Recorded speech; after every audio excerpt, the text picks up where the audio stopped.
والصلاة والسلام علی رسولہ الکریم وعلی من تبعہم بإحسان الی یوم الدین اما بعد۔ مسائل اور ان کا حل کے سلسلے کے ساتھ ایک بار پھر آپ کی خدمت میں حاضر ہوں۔ آج بھی حسب معمول حسب سابق سوالات کا ایک طویل سلسلہ ہے۔ کوشش یہی کی جائے گی کہ جتنے زیادہ سے زیادہ سوالات کے جوابات دیے جا سکیں وہ آپ کی خدمت میں پیش کر دیے جائیں۔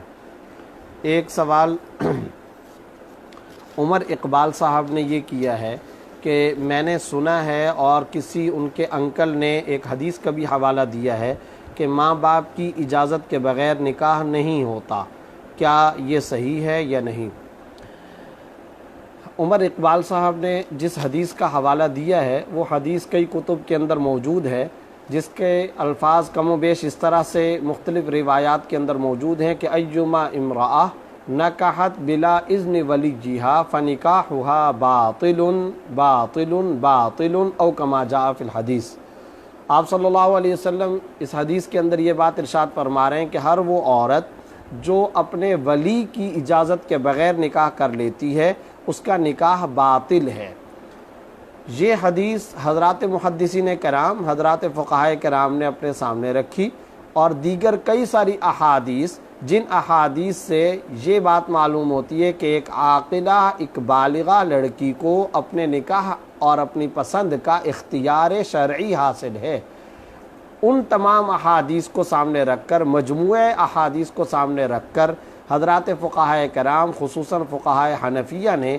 جو مسئلہ بیان کیا ہے وہ مسئلہ ذرا توجہ کے ساتھ سمجھ لینا چاہیے۔ شرعی مسئلہ یہ ہے کہ اگر بالغ لڑکی نکاح کرنا چاہتی ہے تو تمام کے تمام قرآن کریم احادیث طیبہ کے ذخیرے کو سامنے رکھتے ہوئے یہی حکم بیان کیا جائے گا کہ ایک شریف زادی کا طریقہ یہ ہوتا ہے کہ وہ اپنے والدین کو اعتماد ملے، اپنے خاندان کے بزرگوں کو اعتماد ملے، اور اپنے اولیاء اور نکاح کے سرپرستوں کو اعتماد میں لے کر نکاح کا فریضہ انجام دے۔ از خود باہر جا کر کے نکاح کرنا یہ کوئی پسندیدہ اور شرعی اور مناسب طریقہ ہرگز نہیں ہے۔ اس لیے سب سے پہلے تو ایک مسلمان لڑکی کو، ایک مسلمان نوجوان مؤمنہ لڑکی کو یہی حکم دیا جائے گا، ایک خاتون کو یہی حکم دیا جائے گا کہ وہ اپنے والدین کی رضامندی، انہیں کانفیڈنس میں لے کر، انہیں اعتماد میں لے کر، ان کو اطمینان میں لے کر نکاح کا قدم اٹھائے۔ از خود نکاح کا قدم اٹھانا مناسب نہیں ہے۔ یہ شرعی طریقہ بھی ہے، شرعی حکم بھی ہے، فقہی حکم بھی ہے، اور اس کے ساتھ ساتھ ہماری مشرقی روایات کا تقاضا بھی یہی ہے۔ ہمارے خاندانوں میں، ہمارے بزرگوں میں، ہمارے بر صغیر میں، ہمارے اولیاء کرام کا اور ہمارے بزرگوں کا جو طریقہ اور وتیرہ اور سلیقہ زندگی رہا ہے وہ یہی ہے کہ ایک عاقل بالغ لڑکا ہو یا لڑکی، وہ اپنے نکاح کے سلسلے میں از خود کوئی فیصلہ کرنے کے بجائے والدین اور بزرگوں کو اعتماد میں لیا کرتے ہیں، اور یہی شرعی مزاج ہے۔ لیکن اگر کوئی لڑکی اس شرعی مزاج، شرعی ترغیب اور شرعی پسندیدہ حکم اور ہدایت کو بالائے طاق رکھتے ہوئے از خود جا کر کے نکاح کر لیتی ہے تو اب سوال یہ پیدا ہوتا ہے کہ اس کے اس نکاح کی شرعی حیثیت کیا ہوگی اور فقہی اعتبار سے اس پر کیا فتویٰ لگایا جائے گا۔ اس سلسلے میں یہ بات واضح رکھیں کہ اگر تو عاقلہ بالغہ لڑکی نے نکاح کسی ایسے لڑکے کے ساتھ جا کر کے کیا ہے جو اس کا کفو ہے، کفو سے مراد یہ کہ اس کا ہم پلہ ہے، دینداری کے اندر، پیشے وغیرہ کے اندر، خاندان کے اعتبار سے اگر وہ لڑکا اس کے ہم پلہ ہے تو ایسی صورت میں عاقلہ بالغہ لڑکی کا کیا گیا یہ نکاح بہرحال منعقد ہو جائے گا، نکاح درست ہو جائے گا، اور اس نکاح کو حرام نہیں کہا جائے گا، نکاح یہ درست ہو جائے گا۔ یہ نہیں کہا جائے گا کہ نعوذ باللہ ان کا کوئی ناجائز تعلق قائم ہو رہا ہے یا ان کی اولاد پر کوئی غلط اثرات مرتب ہوں گے کہ ان کا نسب ثابت نہ ہو وغیرہ، ایسی کوئی بات نہیں کہی جائے گی۔ اگر عاقلہ بالغہ لڑکی نے اپنے برابر کے لڑکے کے ساتھ، یعنی اپنے ہم پلہ، اپنے برابر، اپنی حیثیت کے، اپنے ہم کفو نکاح کے ساتھ جا کر کے نکاح کیا، لڑکے کے ساتھ نکاح کیا، یہ نکاح شرعاً منعقد اور درست ہو جائے گا۔ ہاں یہ ضرور کہا جائے گا کہ اس نے جو وے اختیار کیا ہے، جو طریقہ کار اختیار کیا ہے، یہ طریقہ مناسب اور پسندیدہ نہیں اختیار کیا، غلط طریقہ اس نے اختیار کیا ہے، لیکن بہرحال یہ نکاح منعقد ہو جائے گا۔ اور اگر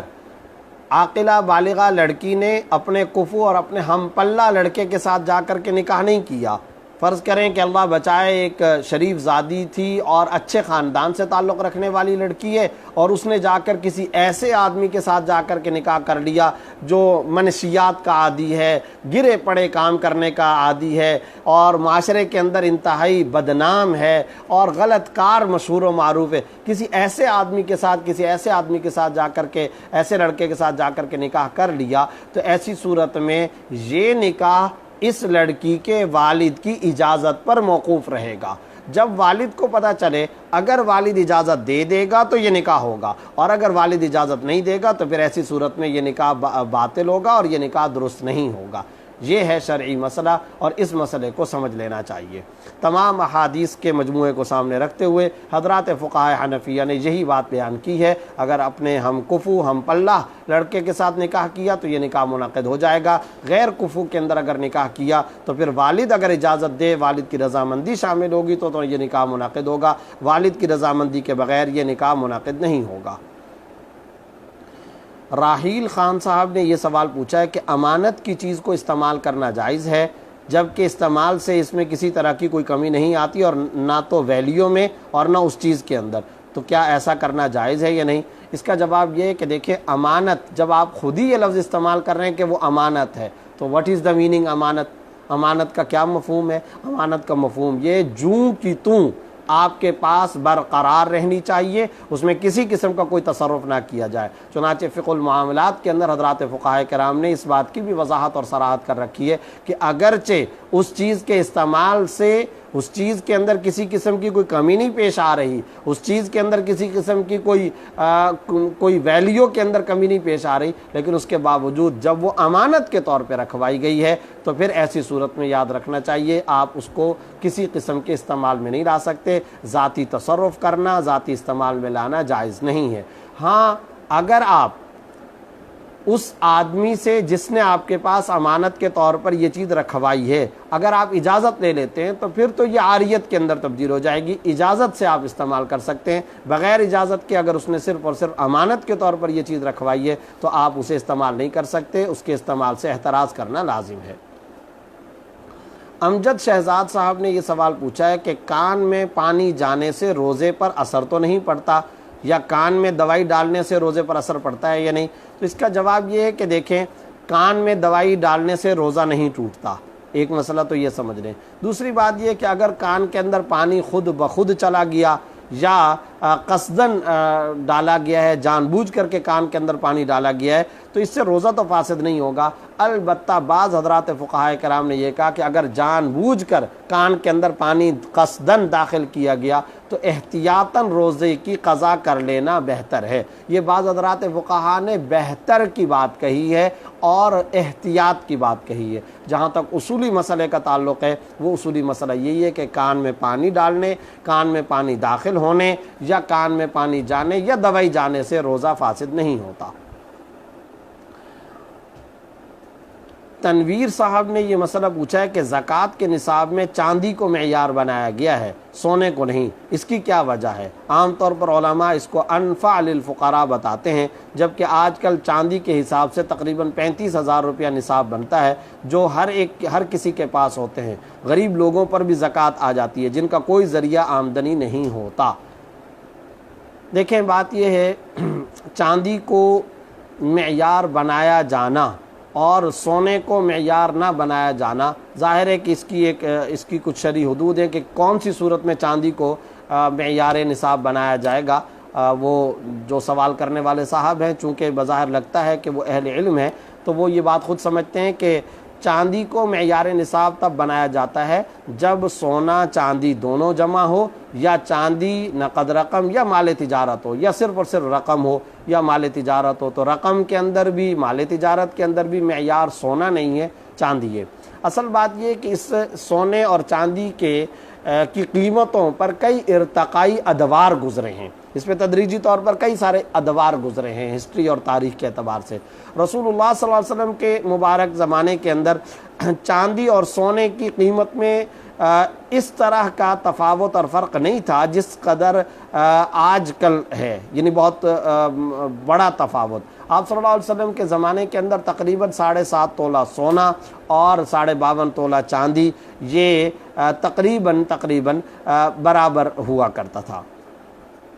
لیکن اس کے بعد کے زمانے میں اتار چڑھاؤ اور سونے کی قیمت آسمان تک چلی گئی اور چاندی کی قیمت جوں کی توں رہ گئی، اس لیے آج کل زیادہ فرق نظر آتا ہے۔ لیکن بات یہ ہے کہ یہ معاملہ منصوص ہے، اور جب یہ معاملہ منصوص ہے یعنی نص کے اندر یہ بات آئی ہے، تو اب کسی عالم دین کا اس سلسلے میں یہ اختیار نہیں چلتا۔ حکم شرع تا قیامت ہے، حکم شرع ہمیشہ کے لیے ہے، اور یہ کہنا کہ اب چاندی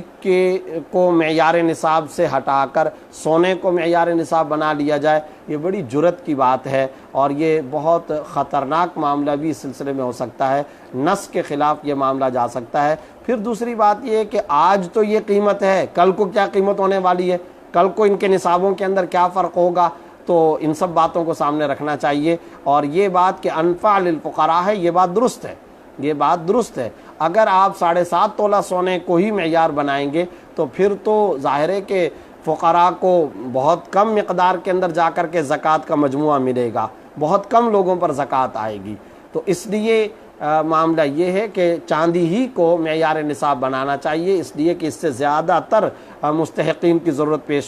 پوری ہوتی ہے۔ جہاں تک اس بات کا تعلق ہے کہ ایسے لوگوں پر بھی زکوٰۃ آ جاتی ہے جن کا کوئی ذریعہ آمدنی نہیں ہوتا، تو یاد رکھیں اگرچہ ایسے لوگوں پر بھی زکوٰۃ آتی ہے جن کا کوئی ذریعہ آمدنی نہیں ہوتا، لیکن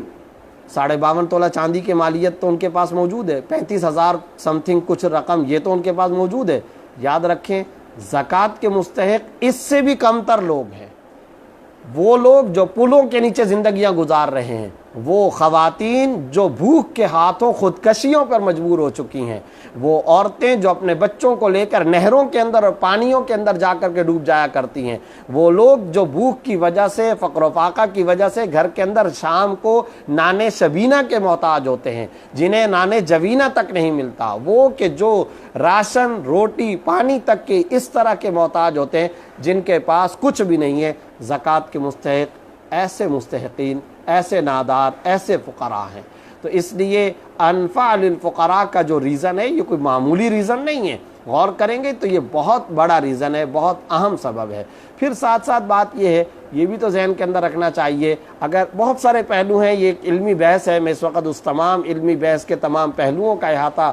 کرنا ممکن بھی نہیں ہے، اور بعض حضرات کو یہ بات سمجھ میں بھی نہیں آ رہی ہوگی۔ یہ ایک فنی اور فقہی تکجیف کی اور علمی ٹھیٹھ خالص علمی بحث ہے۔ میں مختصراً یہ بات ذکر کیے دیتا ہوں کہ مختلف پہلوؤں پر غور کرنا چاہیے، صرف کوئی ایک آدھ پہلو کو نہیں دیکھنا چاہیے، بہت سارے پہلو ہیں، جیسا کہ میں نے ایک پہلو یہ سامنے رکھا۔ دوسرا پہلو یہ ہے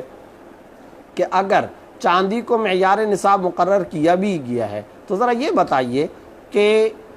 کتنی زکوٰۃ واجب ہوگی؟ ارے بھائی زکوٰۃ واجب ہی کتنی ہوگی؟ 2.5%۔ تو اللہ رب العزت کا سارا کچھ تھا، اگر اللہ تعالیٰ سارے ہی حکم دے دیتے تو کیا تھا؟ اللہ رب العزت بالکل حکم دے سکتے تھے، اللہ ہی کا مال ہے، اللہ ہی کا دیا ہوا ہے۔ اب اگر اتنا معمولی ایک پرسنٹیج زکوٰۃ کے طور پر نکالنا پڑ رہا ہے، اتنی معمولی رقم نکالنی پڑ رہی، 1,00,000 روپیہ اگر کسی کے پاس ہو، 2,500 روپے اس کو زکوٰۃ کے اندر ادا کرنے ہیں، تو یہ کوئی اتنی بڑی رقم نہیں ہے کہ جس کی وجہ سے انسان گھبراہٹ یا توحش کے اندر مبتلا ہو۔ دل کو بڑا رکھنا چاہیے، زکوٰۃ ادا کرنے سے کوئی غریب نہیں ہو جاتا۔ یہ کہنا کہ غریبوں پر بھی زکوٰۃ آ جاتی ہے، ارے بھائی وہ ساری آیات، وہ ساری احادیث کہاں چلی جائیں گی کہ زکوٰۃ سے مال بڑھتا ہے، زکوٰۃ بڑھوتری کا ذریعہ ہے، زکوٰۃ برکت کا ذریعہ ہے، زکوٰۃ مال کو اور زیادہ جلب کر کے لے کر آتا ہے، اور زیادہ کھینچ کر کے لے آتا ہے۔ یہ تو ایک طرح سے قرضہ ہے جو آپ اللہ کو دیتے ہیں، بھائی یقرض اللہ قرضا حسنا فیضاعف له اضعافا کثیرا۔ کون ہے جو اللہ کو قرضہ دے گا کہ اللہ بڑھا چڑھا کر کئی گنا واپسی عطا کریں گے؟ تو اس لیے ان تمام پہلوؤں کو سامنے رکھنا چاہیے۔ اور آخر میں ایک بات یہ بھی ہے کہ اگر کوئی شخص واقعتاً اس طرح کا محتاج اور اس طرح کا پریشان حال ہو کہ اس کے اوپر زکوٰۃ آ جاتی ہے، کوئی بہت زیادہ پریشانی کی اور مخصوص شکلیں ہوتی ہیں، مثلا کوئی بیوہ ہے اور اس بیوہ کے پاس اور کچھ بھی نہیں ہے، ایک معمولی سا سونا ہے اور معمولی سا چاندی ہے، ان دونوں کو ملانے سے وہ 52.5 تولہ چاندی کے بقدر بن جاتی ہے۔ تو ایسی صورت میں تو دیکھیں جس اہل علم نے یہ سوال کیا ہے وہ اس کے کئی طریقے بھی جانتے ہیں۔ پہلے تو میں نے یہ سارے پہلو گنوا دیے، اور پھر ایک بات یہ بھی ہے کہ ایسی صورت میں اس خاتون کو یہ بھی مشورہ دیا جا سکتا ہے کہ وہ خاتون اپنی ملکیت سے چاندی کو خرچ کر دے، چاندی کو ہٹا دے، جیسے ہی چاندی اس کی ملکیت سے نکل جائے گی اب صرف سونا ہے، تو سونے پر اس وقت تک زکوٰۃ نہیں آئے گی جب تک کہ 52.5 تولہ ہو۔ تو یہ بات، یہ حیلہ یا یہ جو زکوٰۃ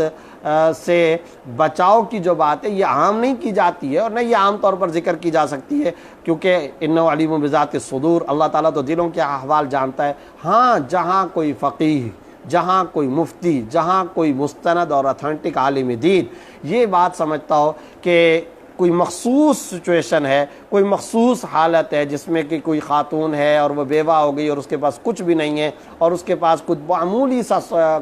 چاندی ہے، اب وہ سونا اور چاندی کے مجموعے کی وجہ سے اس کے اوپر زکوٰۃ لازم ہو رہی ہے، تو ظاہر ہے کہ ایسی صورت میں اس کو یہ مشورہ دیا جا سکتا ہے کہ تم کو ویسے ہی ضروریات کی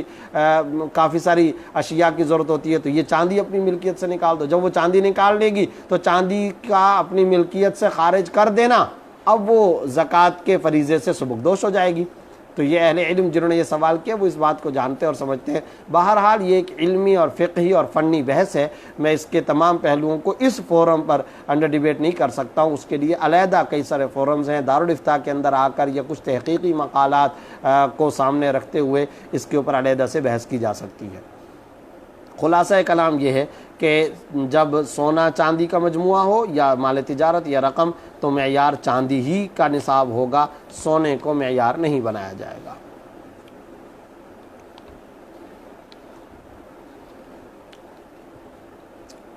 شاہ فہد صاحب نے یہ سوال کیا ہے کہ میں نے حال ہی میں ایک صاحب کے بارے میں انہوں نے لکھا ہے، ان سے سنا ہے کہ قرآن اور حدیث میں نماز تراویح کا کوئی ذکر نہیں، اس بارے میں وضاحت کر دیں، کیا آپ صلی اللہ علیہ وسلم نے اپنی حیات طیبہ میں تراویح پڑھی ہے؟ بڑی وضاحت کے ساتھ اس سوال کا جواب سمجھ لینا چاہیے۔ حیرت ہوتی ہے آج کل ہم کچھ ایسے پرفتن دور، ایسے پرفتن زمانے کے اندر پیدا ہو گئے، ایسے پرفتن زمانے کے اندر ہم رہ رہے ہیں جہاں متفقات یعنی وہ شرعی مسائل جس پر 1400 سال کے علماء کا، محدثین کا، فقہاء کا، ائمہ کا، مفسرین کا اور تمام عالم اسلام، پوری امت مسلمہ کا اتفاق چلا آ رہا ہے، آج ان مسائل کو بھی متنازع بنایا جا رہا ہے۔ پتہ نہیں اس کے پس پردہ کیا مقاصد ہو سکتے ہیں۔ کبھی کہا جا رہا ہے کہ تراویح اور تہجد کی نماز ایک ہی نماز ہے، بالکل غلط۔ تہجد رمضان اور غیر رمضان کی عبادت ہے،